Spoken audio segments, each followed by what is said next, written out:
అండి. అందరూ ఎలా ఉన్నారు? బాగున్నారా? Welcome to my YouTube channel moms recipes. ఈరోజు మన ఛానల్‌లో మష్రూమ్ కర్రీ ఎలా చేయాలో చూద్దాము. దానికోసం ముందుగా కడాయి పెట్టుకొని ఆయిల్ వేసుకుందాం.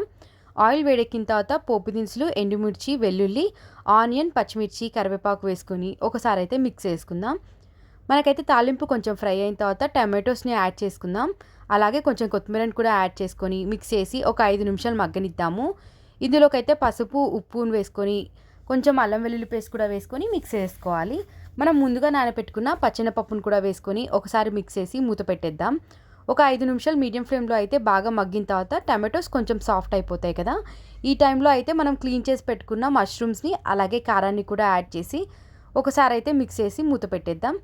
ఆ తర్వాత మనమైతే కొంచెం గరం మసాలా కూడా యాడ్ చేసి మిక్స్ చేసి ఒక 5 నిమిషాలు అయితే మగ్గిన తర్వాత స్టవ్ ఆఫ్ చేసుకోవడమే. అంతే, ఎంతో టేస్టీ అయిన మష్రూమ్ కర్రీ అయితే రెడీ అయిపోయింది. మీరు కూడా ఒకసారి ఇలా ట్రై చేసి చూడండి.